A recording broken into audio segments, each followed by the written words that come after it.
Olá pessoal, bem-vindos a mais uma videoaula e dessa vez a gente vai introduzir o assunto de magnetismo, tá? Porque nós estudamos até agora durante o ano inteiro a parte de eletricidade, eletrostática no início do ano e agora no segundo semestre nós estudamos eletrodinâmica, né? Circuitos, todos os componentes e corrente elétrica, as partes que denotam a eletrodinâmica, e agora a gente precisa passar para outra força fundamental, que é a força magnética. Bom, então a gente precisa entender primeiro o que é esse magnetismo, né? De onde é que ele vem. O magnetismo é uma área da física, né?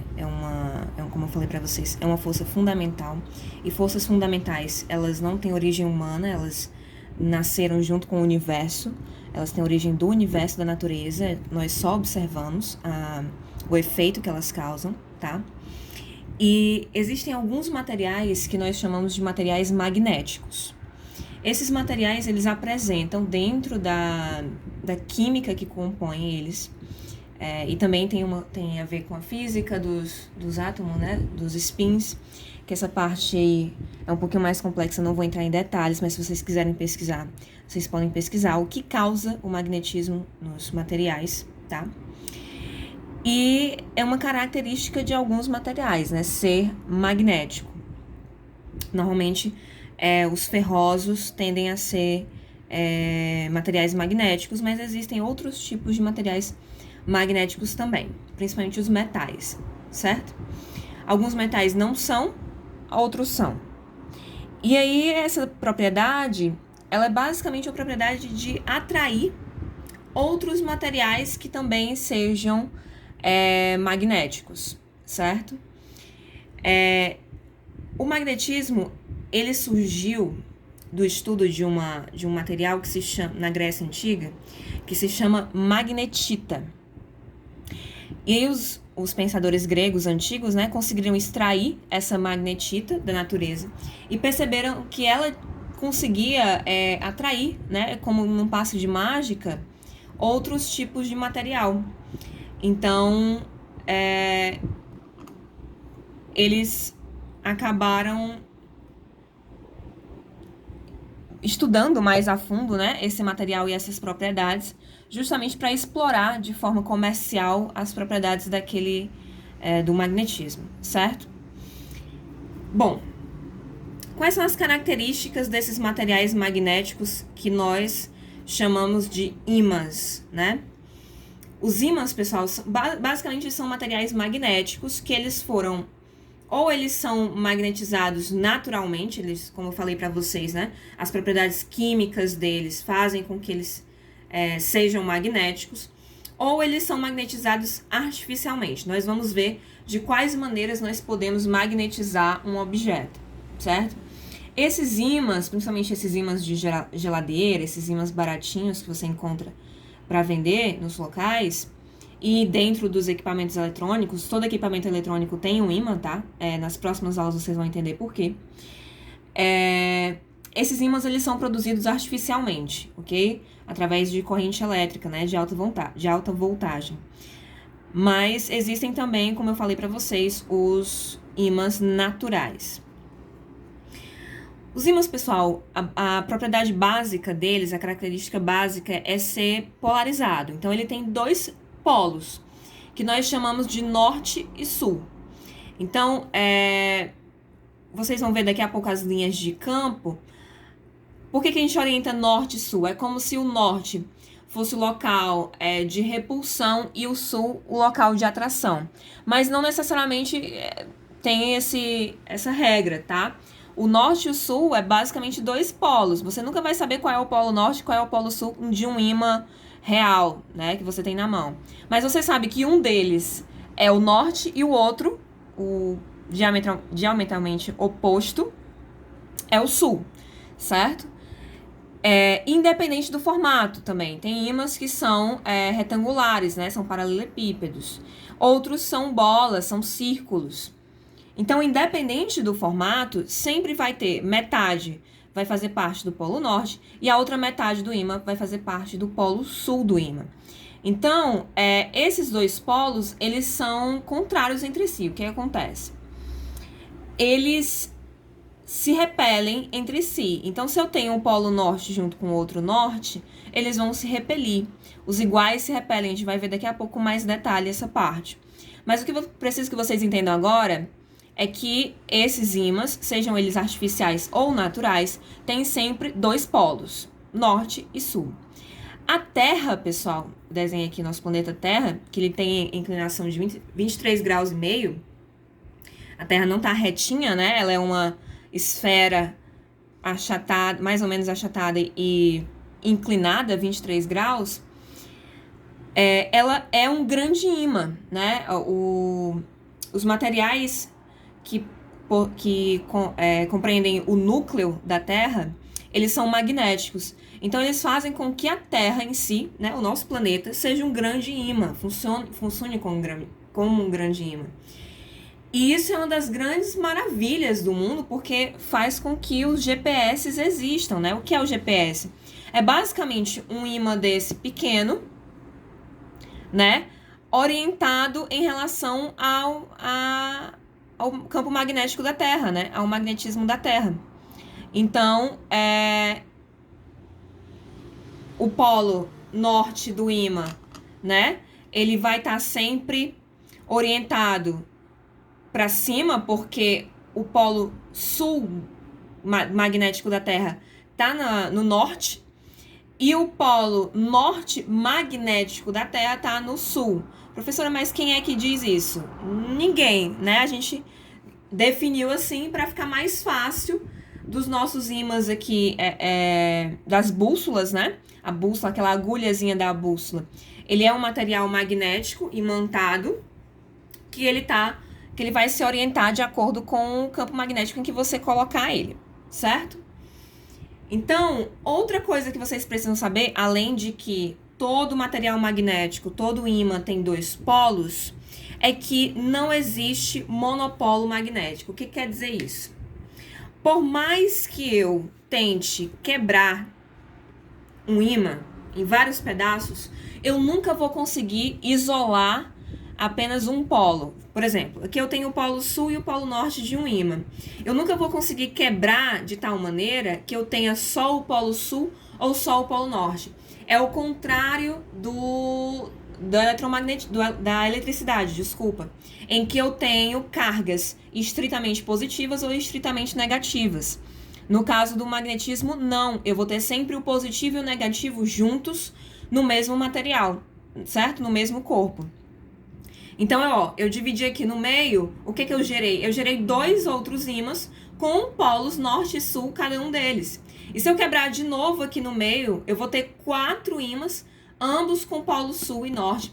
Então, se eu quebrar esse ímã infinitas vezes, eu vou gerar polos norte e sul no mesmo ímã, certo? Então, eu nunca consigo isolar um polo único de um material magnético. Ele sempre vai ter os dois polos nele mesmo. Então, sempre vai ser norte-sul, ok?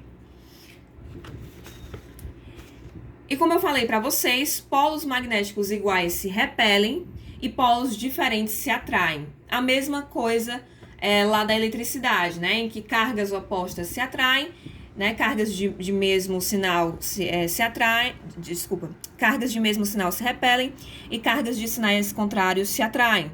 A mesma coisa aqui, polos contrários se atraem e polos iguais se repelem. Então, se eu tiver norte e sul virados um para o outro, eles vão fazer aquele movimento do ímã, né? De colar. Eu não tenho um ímã aqui para mostrar para vocês em tamanho adequado, mas eu vou providenciar para as próximas aulas, tá? Então, se eu tiver polo norte e sul de um ímã, eles vão grudar, né? Eles vão fazer aquele movimento de atração. Se eu tiver norte com norte, eles vão se repelir. Sabe quando você coloca um ímã junto com outro e você sente a repulsão, né? Você sente uma força fazendo com que eles se afastem? Então, aquela força é a força magnética, né? Que está fazendo com que eles se afastem, porque ali você está colocando dois polos iguais próximos um ao outro, e aí eles causam esse efeito de repulsão, porque são polos iguais. A mesma coisa se eu tiver polo sul com polo sul, eles também vão se repelir, tá? Eles só se atraem se for norte-sul. Bom, e como é que eu crio um ímã, né? Quais são os processos de imantação? O primeiro deles, e o mais comum, é a indução magnética, que é basicamente o que você faz com um ímã comum quando você aproxima de um material ferroso, né? Um material que é atraído por ímãs, principalmente o ferro funciona muito bem. Então tem um corpo neutro, né? A gente também usa essa palavra neutra para se referir à imantação, tá? Tanto para eletrização quanto para magnetização. A gente também usa a palavra neutra quando ele não está nem magnetizado nem eletrizado, tá? Então tem um corpo neutro e ele imanta-se quando ele fica próximo ou em contato com o ímã. Então, no momento em que você pega um pedaço de ferro e gruda um ímã nele, ele passa a ficar imantado, certo? Porque ali, naquele ferro, é como se eu gerasse um polo contrário. Por exemplo, se eu grudo o meu ímã com o lado norte virado para o ferro, é como se eu criasse naquele ferro um polo sul, fazendo com que eles se atraiam, certo? Eu sempre crio na imantação por indução um polo contrário no meu material e faço com que eles grudem um no outro. Outra maneira de imantação, e vocês podem fazer esse experimento em casa, caso vocês tenham um ímã, é pegar um material ferromagnético, né, como eu falei para vocês, que seja atraído por ímã, e vocês vão atritar, da mesma maneira que a gente viu na parte de eletrização, vocês vão atritar, só que tem um porém. Lá na eletrização por atrito, a gente esfregava nos dois sentidos, né, o material para conseguir arrancar os elétrons. Nesse caso aqui, você vai passar o seu ímã em uma direção só. Então, por exemplo, se eu estou aqui com o meu material e esse aqui é o meu ímã, eu tenho que fazer assim, ó, em uma direção. Encosta, puxa e solta. Encosta, puxa e solta. Quando eu faço esse movimento, eu estou imantando esse material. E aí, quando ele já estiver totalmente imantado, né, eu atritei aqui algumas vezes, eu posso usar esse material, que é um ferro comum, e ele vai funcionar como um ímã para atrair outros materiais. Então, é como se eu tivesse clonado o meu ímã, né? Eu peguei um ímã e gerei outro ímã através da imantação por atrito. Isso funciona, tá, gente? Assim, é fraco, né? Você não vai conseguir criar um ímã potente através da imantação por atrito.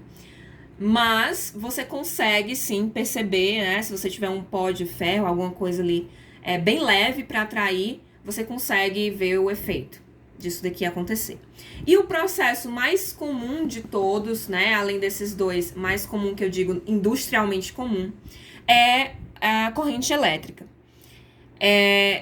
A gente vai estudar isso aqui mais a fundo, tá? Nas próximas aulas. Como é que a corrente elétrica se relaciona com o campo magnético. Mas já introduzindo o assunto, é quando eu tenho um corpo neutro, mais uma vez, né? Um corpo neutro que tenha propriedades ferromagnéticas, né?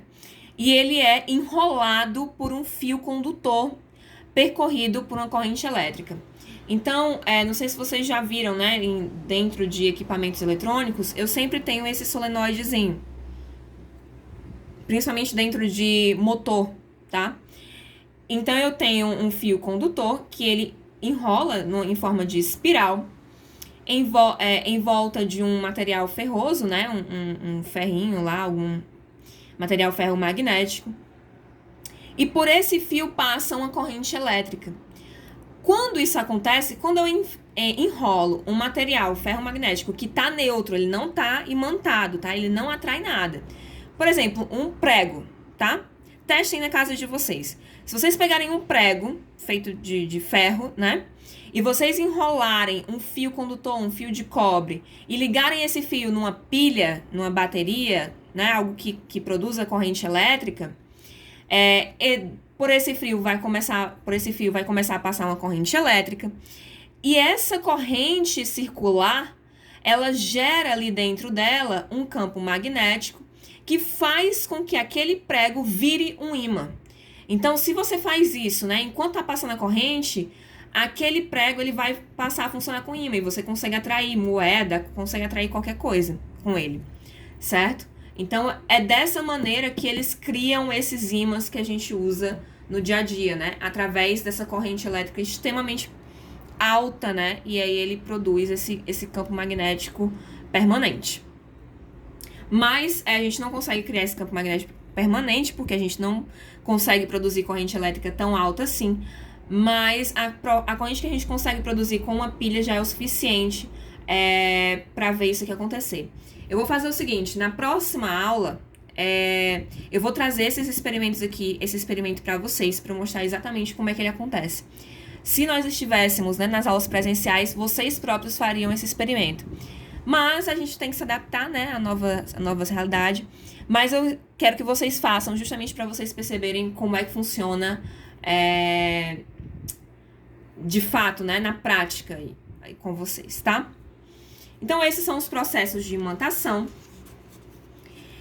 E esse processo de imantação, ele gera o quê? Um campo magnético. O que é um campo magnético, pessoal? É a mesma coisa que um campo elétrico, só que agora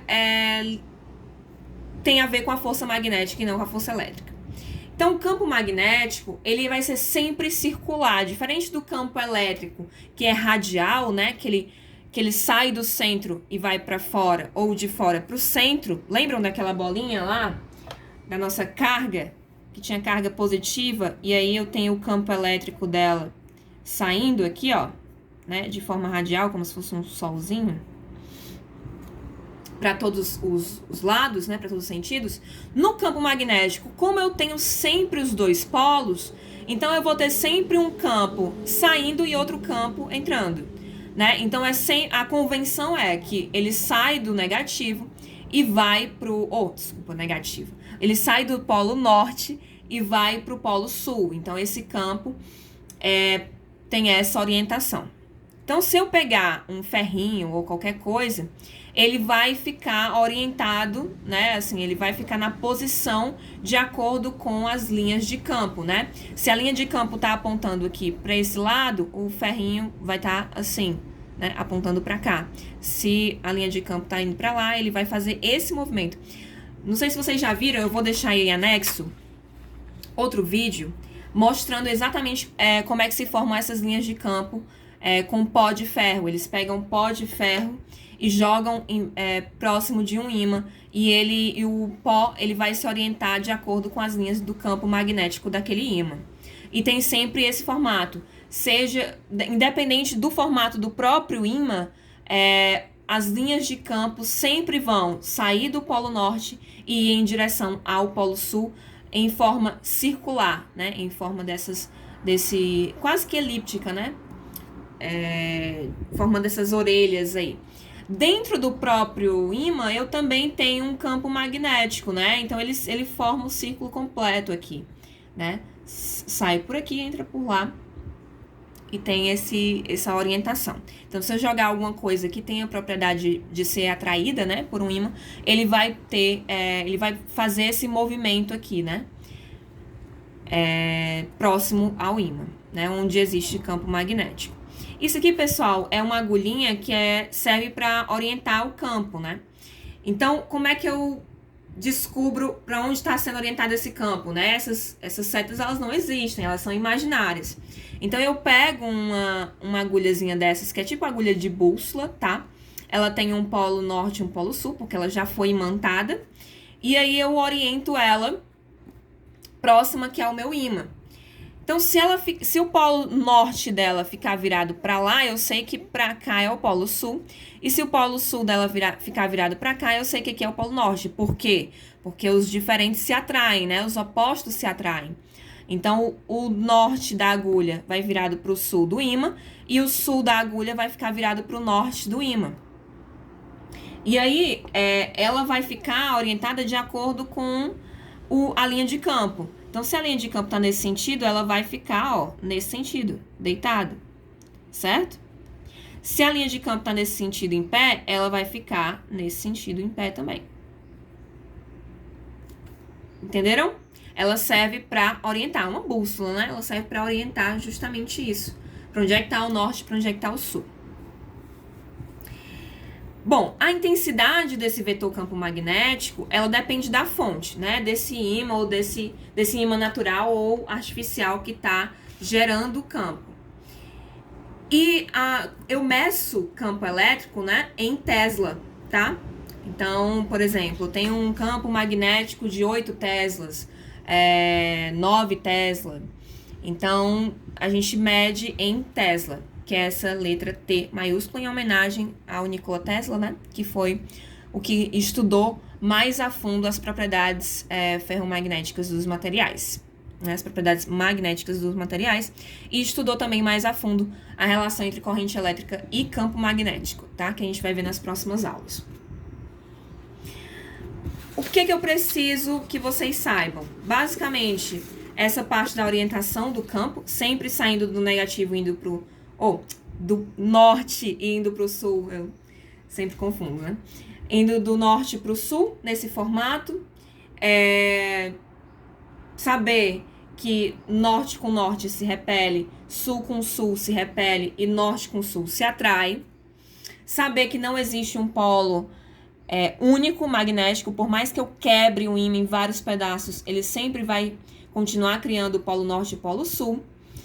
E por enquanto, os processos de imantação, né? Que são esses 3 aqui. Por enquanto é isso. Na próxima aula a gente vai estudar essa parte aqui de relação entre campo magnético e corrente elétrica com mais afinco, né? Vai ser um pouquinho mais densa a aula. Mas, por enquanto, é isso. Estudem essa parte, deem uma lida, né, no capítulo do livro que trata desse assunto. É muito interessante, é muito divertido estudar isso. Mas é um pouco, como é que eu posso dizer? Contra-intuitivo, né? Não é algo que a gente veja acontecendo na prática. É uma força invisível ali da natureza, né? Então, é isso. Até a próxima aula. Um abraço para vocês. Façam as atividades propostas.